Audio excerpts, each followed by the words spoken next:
আসসালামু আলাইকুম। জাতীয় বিজ্ঞান ও প্রযুক্তি ফেলোশিপ এনএসটি ফেলোশিপের রেজাল্ট দিয়ে দিয়েছে। এখন বিল সাবমিশন প্রসেস চলছে। আগামী 1 ফেব্রুয়ারি পর্যন্ত আপনারা বিল সাবমিট করতে পারবেন। তো অনেকেই আমার ভিডিওতে কমেন্ট করেছেন কিভাবে বিল সাবমিট করতে হয় এটা নিয়ে একটা ডিটেলস ভিডিও দেওয়ার জন্য। যদিও গত বছর আমার ভিডিও আছে। তো সেই থেকে কিছু প্রসেস চেঞ্জ হয়েছে। সেই জায়গা থেকে আম যে সবার সুবিধার জন্য আমি আবার এই ভিডিওটা করছি। তো সাথেই থাকুন। আজকে মন্ত্রণালয় থেকে একটা বিস্তারিত নির্দেশনা দিয়েছে। কিছু নিয়মকানুন চেঞ্জ হয়েছে গত বছরের থেকে। তো এগুলো নিয়েই হচ্ছে বিস্তারিত কথা বলবো। তো এই যে এখানে দেখেন যে নির্বাচিত প্রার্থীদের বিল দাখিলের নির্দেশনা। তো এটা হচ্ছে মন্ত্রণালয়ের যে ওয়েবসাইটটা সেটা আরকি, অর্থাৎ must.gov.bd। তো এইখানে আসলে আপনি হচ্ছে যে রেজাল্টটা আছে, এই যে এখানে রেজাল্টের পিডিএফ গুলো অলরেডি হয়তো আপনারা দেখে ফেলেছেন, এগুলো পেয়ে যাবেন এবং নির্দেশনা যেটা দেওয়া আছে সেটা পেয়ে যাবেন। তো আহ, এখানে যে পিডিএফ গুলো আছে এগুলোর দরকার, আমাদের এখান থেকে কিছু ইনফরমেশন নিতে হবে। তো বিল দাখিলের জন্য প্রথমেই হচ্ছে আপনার ড্যাশবোর্ডে চলে যেতে হবে, সেটা হচ্ছে service.mst.gov.bd। তো এখানে যাওয়ার পরে আম, আপনার লগ ইন করতে হবে যদি লগ ইন না করা থাকে। তো আমার এখানে লগ ইন করা আছে। তো আমি এটা দেখাই, এই যে এটা হচ্ছে আমার এখানে লগ ইন করা। তো আপনি লগ ইন না করা থাকলে আপনার এটি দিয়ে লগ ইন করে নেবেন, তারপরে হচ্ছে এরকম একটা ইন্টারফেস আসবে, এখান থেকে অ্যাপ্লাইড সার্ভিসে যাবেন। Applied services. তো এখানে আপনি অপশন পাবেন NST fellowship application and submit upload your bill. তো আপনি হচ্ছে ডিরেক্ট এখানে ক্লিক করে দিবেন submit or upload your bill. তো এইটা ক্লিক করে দেওয়ার পরে এই যে দেখেন এখানে যেহেতু আমি কোনো বিল সাবমিট করি নাই, তো আমার এখানে একদম ফাঁকা দেখাচ্ছে। সো সাবমিট নিউ বিলে ক্লিক করবেন। নিউ বিলে ক্লিক করার পরে আপনার ইনফরমেশন গুলা চলে আসবে আর কি। এই যে এইরকম এখানে যত ডিটেলস আছে এই ডিটেলস গুলা হচ্ছে আপনার দেখাচ্ছে। আমি আহ সিকিউরিটি পারপাসে আমি হচ্ছে ডিটেলস গুলা ব্লার করে দিচ্ছি। তো এখানে দেখেন প্রথমে যে ফিল্ডটা এখানে হচ্ছে ইউনিভার্সিটি এরিয়া দেওয়া আছে, ইউনিভার্সিটি এরিয়ার ভিলেজ।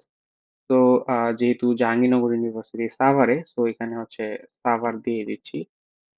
আর এন্ড হচ্ছে ঢাকাটাও লিখে দিচ্ছি, এন্ড আমাদের পোস্টাল কোড হচ্ছে 1342। তো আপনার ইউনিভার্সিটির যে পোস্টাল কোডটা আছে উম, সেটা এখানে লিখতে হবে। এন্ড আপনার এখানে যে মোবাইল নাম্বারটা, মোবাইল নাম্বারটা ব্লার করে দিচ্ছি আমি। সো এখানে দেখেন মোবাইল নাম্বার আছে, এনআইডি আছে, এগুলো আছে আর কি, এগুলো সবই আপনার। এখন এইখানে যে মোবাইল নাম্বারটা দেওয়া আছে এই মোবাইল নাম্বারটা দিয়ে আপনি অ্যাপ্লাই করেছিলেন, এবং এই যে মোবাইল নাম্বারটা আছে এই মোবাইল নাম্বারটা অবশ্যই আপনার এনআইডি দিয়ে রেজিস্ট্রেশনকৃত হতে হবে। ঠিক আছে? এখানে কোনো কথা নেই। তো আপনি আপনার ডিটেলস গুলো এখানে দেখতে পাবেন। তো তারপরে চলে যাবেন হচ্ছে এখানে। দেখেন এখানে হচ্ছে ব্যাংক নাম, আপনার যে ব্যাংকে অ্যাকাউন্ট সেই ব্যাংকের নাম দিবেন। তো ধরেন হচ্ছে আমার অগ্রণী ব্যাংকে অ্যাকাউন্ট, অগ্রণী ব্যাংক পিএলসি আমি হচ্ছে দিয়ে দিলাম। তো ব্রাঞ্চ হচ্ছে আমার যেহেতু ঢাকা, সো ঢাকা দিলাম। ডিস্ট্রিক্ট দিয়ে জাস্ট ব্রাঞ্চ নেম হচ্ছে জাহাঙ্গীরনগর ইউনিভার্সিটি দেওয়ার পরে এখানে দেখেন যে রাউটিং নাম্বার সহ চলে আসছে। তো ব্যাংক অ্যাকাউন্ট নেম, আপনি আপনার ব্যাংক অ্যাকাউন্টের নামটা দিবেন। ধরেন এই যে এটা আমি দিলাম। তো অ্যাকাউন্ট নাম্বার, আপনি ধরেন আপনার অ্যাকাউন্ট নাম্বারটা দিবেন। তো এখানে 13 ডিজিটের নাম্বার হবে, 13 ডিজিট হইলে এখানে। এবং আপনার ব্যাংক অ্যাকাউন্টের টাইপটা হবে হচ্ছে সেভিংস অথবা কারেন্ট। নর্মালি যে অনেকে স্টুডেন্ট অ্যাকাউন্ট আছে, স্টুডেন্ট অ্যাকাউন্ট গুলো নর্মালি হচ্ছে সেভিংস অ্যাকাউন্টই হয়। সো আমার অ্যাকাউন্টটা ধরেন সেভিংস অ্যাকাউন্ট, আমি এটা দিয়ে দিলাম। তো ফেলোশিপ টাইপ, এটা তো আপনি যদি এমএস হন বা এমএসসি হন তাহলে এটা লেখা থাকবে। আর মেরিট নাম্বারটা হচ্ছে আপনার ওই যে পিডিএফটা আছে এইখানে দেখেন একদম। আমি হচ্ছে আপনাকে রেজাল্টের পিডিএফ এ নিয়ে যাই। তো ধরেন এই যে এটা, এখানে দেখেন যে মেরিট নং এবং সিরিয়াল নং দুইটাই দেওয়া আছে। হ্যাঁ, মেরিট নাম্বার কত, সিরিয়াল নাম্বার কত, এইটা জাস্ট হচ্ছে আপনার এখান থেকে নিয়ে বসাইতে হবে। ঠিক আছে? তো আমি হচ্ছে র্যান্ডমলি একটা বসাইলাম।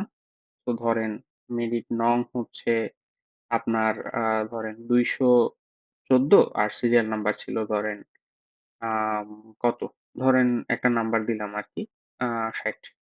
ওকে। তো রিলিজিয়ন, আপনার রিলিজিয়নটা দিয়ে দিবেন। এটা দিয়ে পার্মানেন্ট অ্যাড্রেস দিতে হবে। তো পার্মানেন্ট অ্যাড্রেস যা আছে তাই লিখবেন। এখানে হচ্ছে আম, ধরেন ধরেন আমি দিলাম হচ্ছে ঢাকা। ঠিক আছে, ডিটেলস অ্যাড্রেস দিতে হবে। তো 20/1 ধরেন কাফরুল মিরপুর। ধরেন এটা হচ্ছে আমার পার্মানেন্ট অ্যাড্রেস, মানে জাস্ট আমি র্যান্ডমলি দিচ্ছি, আপনি আপনারটা দিবেন। তো পার্মানেন্ট ডিভিশন ঢাকা, ডিস্ট্রিক্ট হচ্ছে ঢাকা, থানা এটা হচ্ছে কাফরুল, ধরেন আমি দিছি। অ্যান্ড ইউনিয়ন পরিষদ তো আর নাই, সিটি কর্পোরেশনে তো আর ইউনিয়ন পরিষদ থাকে না।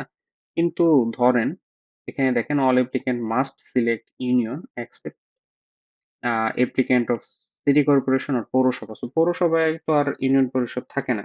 তো ধরেন কেউ মনে করেন যে সে হচ্ছে ঢাকা জেলার ডিস্ট্রিক্ট হচ্ছে ঢাকা, আর থানা হচ্ছে ধরেন সাভার। ঠিক আছে, সাভার তো সিটি কর্পোরেশনের মধ্যে না। তো সাভারে হচ্ছে পৌরসভাও আছে, কেউ পৌরসভার বাইরেও আছে। তো ধরেন এখানে পৌরসভা আছে, যেমন জাহাঙ্গীরনগর হচ্ছে পাথালিয়া ইউনিয়ন। তো এটা হচ্ছে এই যে পৌরসভা আমি সিলেক্ট করলাম পাথালিয়াতে। ওকে। তো এইটুক যখন হয়ে যাবে তখন হচ্ছে আপনার এইখানে দেখেন যে আপলোড ইউর বিল ফর্ম, এখানে আপলোড করতে বলবে। এখন আপনার তো বিল ফর্ম নাই। তো আপনার দেখেন এখানে দেওয়া আছে যে first time you have to save the form as draft. তো ড্রাফট হিসেবে আপনার ফার্স্টে ফর্মটা সেভ করতে হবে। সেভ করলে তারপরে বিল লিস্টে যাইতে হবে। সেকেন্ড বলছে download your bill form from bill list. ওইখানে যে আপনার বিল ফর্মটা প্রিন্ট করতে হবে। প্রিন্ট করে আপনার সুপারভাইজারের সিল নিতে হবে। সিল নেওয়ার পরে তারপরে হচ্ছে আপনি সুপারভাইজার এবং ডিপার্টমেন্টের চেয়ারম্যানের সিল নিতে হবে। সিল নিয়ে তারপরে হচ্ছে আপনার এইটা আবার এখানে যে বিল ফর্মে এডিটে এসে এটা হচ্ছে এডিট করতে হবে। এটা হচ্ছে লাস্ট প্রিভিয়াস ইয়ারের মতো আমি এটা দেখাই দিব কিভাবে করতে হয়। তো take seal signature from your supervisor and department head then edit the bill. কিন্তু প্রথম দিন যারা সাবমিট করেছেন বা সাবমিট করতে গেছেন তখন তাদের এখানে কোনো অপশন ছিল না, এই ধরনের এডিশনাল অ্যাটাচমেন্টের কোনো অপশন ছিল না। কিন্তু আজকে অ্যাটাচ করে দিছে, মানে আজকে নতুন নির্দেশনা দেওয়ার পরে এটা হচ্ছে অ্যাড করে দিছে যে first page of your chequebook, অর্থাৎ চেক বইয়ের যে আপনার কভার পেজটা আছে যেখানে ব্রাঞ্চ নেম, অ্যাকাউন্ট নং, রাউটিং নং এগুলো আছে, এগুলো হচ্ছে আপনার অবশ্যই অ্যাটাচ করতে হবে। না হলে কিন্তু এই যে দেখেন আমি কিন্তু সব ইনফরমেশন ফিল আপ করছি। ঠিক আছে, আমি ড্রাফটে যখন সেভ দিচ্ছি দেখেন এটা কিন্তু সেভ হচ্ছে না। ওকে। তো ড্রাফট হিসেবে সেভ দিলে অ্যাটাচমেন্ট মিসিং, ঠিক আছে, এইটা দেখাচ্ছে। তো আপনি কি করতে পারেন, আপনার মনে করেন যে আপনার ডিপার্টমেন্টের চেয়ারম্যানের সাইন নিতে হবে বা আপনার সুপারভাইজারের সাইন নিতে হবে, সুপারভাইজার হয়তো সামনে থাকবে না, আপনার ইউনিভার্সিটি বন্ধ হয়ে যেতে পারে। তো আপনি এই জায়গায় হচ্ছে অন্য যে কোনো একটা ডকুমেন্ট আপলোড করে দিবেন। আপনি এডিট করতে পারবেন। অবশ্যই সাবমিট করার আগে আপনার হচ্ছে এটা চেঞ্জ করে নিবেন। এই যে দেখেন এখান থেকে ধরেন আমি কিছু একটা আপলোড করে দিলাম। ঠিক আছে, আমি হচ্ছে ধরেন কিছু একটা আপলোড করে দিলাম এখানে। তো এটা জেপিজি পিডিএফ যে কোনো সাইজ হইতে পারবে, 5 MB মতো। সো আমি এটা আপলোড করে দিছি। অ্যান্ড এটা আমি হচ্ছে পরবর্তীতে চেঞ্জ করতে পারবো। হ্যাঁ, তো আমি এটা দিয়ে যখন এই যে সেভ এস ড্রাফট দিব, এইটা দেখেন এই যে ডিরেক্ট হচ্ছে আমার বিল লিস্টে চলে আসছে। তো এখন যখন আমি প্রিন্টে দিচ্ছি, এই যে প্রিন্ট বিল ফর্ম, দেখেন এখানে সব হচ্ছে আমার ডিটেলস চলে আসছে। তো এখানে হচ্ছে আপনার সাইন এবং তারিখ দিতে হবে, আপনার সুপারভাইজারের সাইন এবং তারিখ দিতে হবে, তারপরে হচ্ছে বিভাগীয় প্রধান অর্থাৎ আপনার যে ডিপার্টমেন্টের হেড তার হচ্ছে আপনার দিতে হবে, সাইন দিতে হবে। ওকে। তো এইটা হচ্ছে আপনার এটা ফিল আপ করে তারপরে মানে প্রিন্ট করবেন, প্রিন্ট করে এগুলা কাজ টাজ করে তারপরে হচ্ছে এটা আবার স্ক্যান করবেন। স্ক্যান করে এটা যখন স্ক্যান করে ফেলবেন তারপরে হচ্ছে আবার এই যে এখানে আসবেন, আবার লগ ইন করবেন, লগ ইন করে এখানে আসবেন, এসে তারপরে হচ্ছে এই যে অ্যাকশনে আসবেন। অ্যাকশনে এসে তারপরে এই যে দেখেন এডিট আছে, তো এডিটে ক্লিক করবেন। এই যে এখানে এসে আপনি আবার এই যে ডিটেলস দেখতে পারবেন। তো ডিরেক্ট একদম নিচে চলে আসবেন, এই যে আপলোড ইউর বিল ফর্ম।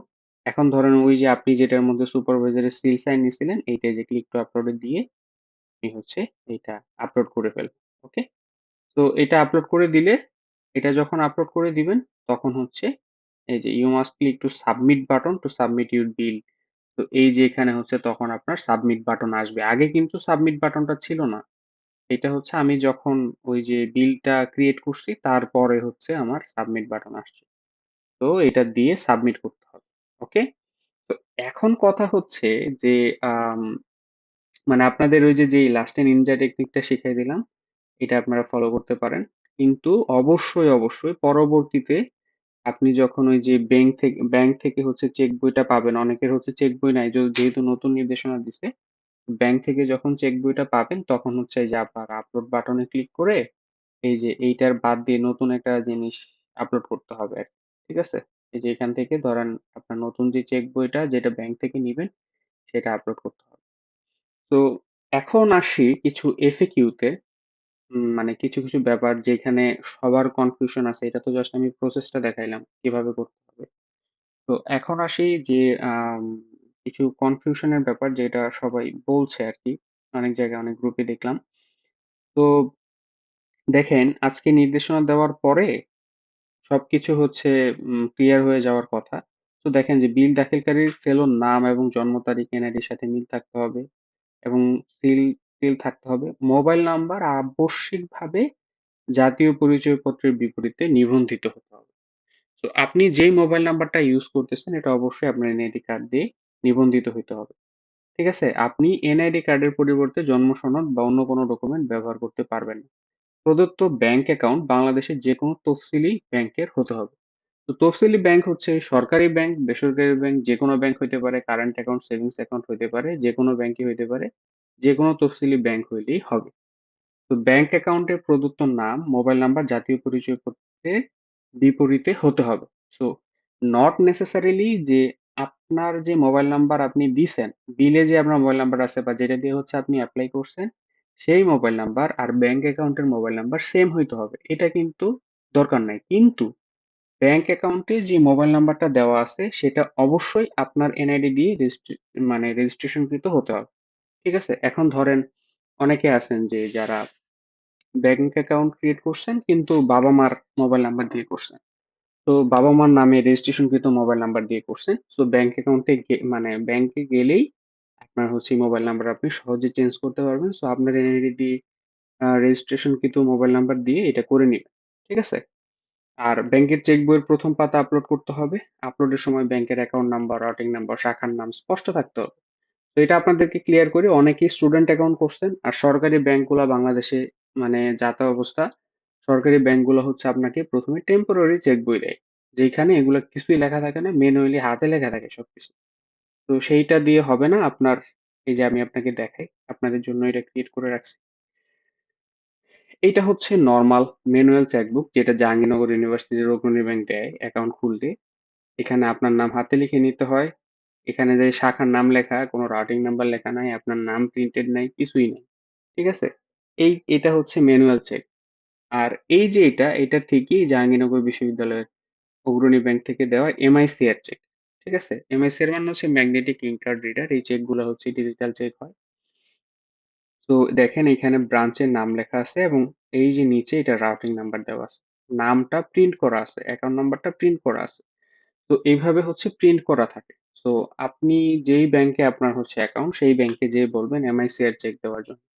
এখন যেই কথাটা সবার কাছ থেকে শুনতেছি যে সরকারি ব্যাংকগুলোতে একটু সময় লাগে, যেমন একজন বলতেছিল যে রূপালী ব্যাংকে প্রায় 1 মাসের মতো সময় লাগে। সো যাদের এই ধরনের প্রবলেম আছে তারা যে কোনো মানে প্রাইভেট ব্যাংকে যেতে পারেন। আমি রিকমেন্ড করবো, ধরেন কিছু ভালো প্রাইভেট ব্যাংক আছে, আপনি আগেই অবশ্যই কথা বলে নিবেন। ব্রাক ব্যাংক আছে, তারপরে হচ্ছে সিটি ব্যাংক আছে, ইস্টার্ন ব্যাংক আছে। যেমন তারপরে আইএফআইসি ব্যাংকে 3 থেকে 4 দিনেই চেক বই দিয়ে দেয়। ঠিক আছে। এখন অবশ্যই কনফার্ম হয়ে নেবেন যে চেক বইয়ের উপরে রাউটিং নাম্বারটা থাকবে কিনা। ইস্টার্ন ব্যাংকে থাকে, অগ্রণী ব্যাংকে তো দেখতেছেন অগ্রণী ব্যাংকের যে এমআইসিআর চেক আছে সেটার উপরে হচ্ছে এরকম রাউটিং নাম্বার থাকে। ঠিক আছে। এখন মনে করেন যে বিল সাবমিট করে দিলেন। হুম? বিল সাবমিট করে দিলেন। বিল সাবমিট করে দেওয়ার পরে কি? তো আপনার যদি সব তথ্য ঠিক থাকে তখন হচ্ছে বিলটা সাবমিট করে দেওয়ার পরে সাবমিটেড লেখা আসবে। এটা গত বছরের ইয়েতে দেখাচ্ছি কিন্তু মোরলেস জিনিসটা এইরকমই হবে এই বছর।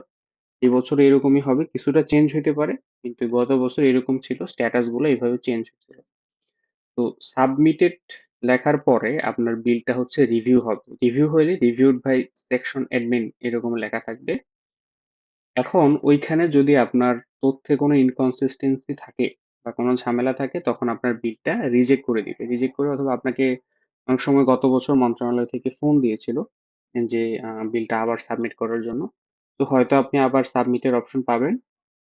আর যদি আপনার সবকিছু ওকে থাকে তখন হচ্ছে আপনার এই বিলটা আইবাস, আইবাস মানে হচ্ছে অর্থ মন্ত্রণালয়ের একটা মানে ইন্টিগ্রেটেড সার্ভিস আর কি।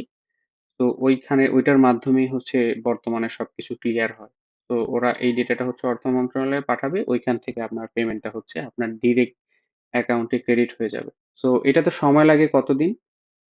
তো আপনারা তো দেখছেন যে রেজাল্ট দিতে কতদিন সময় লাগছে, এইটা অনেক সময় লাগবে। ধরে নেন যে 2 মাস ধরে নেন, ঠিক আছে, 2 মাসের কম। গত বছর একদম পাক্কা 2 মাস 10-15 দিনের মতো সময় লাগছিল বা আরো বেশি লাগছিল। তো এই বছরও এর চেয়ে কম সময় মনে হয় না লাগবে, সামনে আবার নির্বাচন আছে।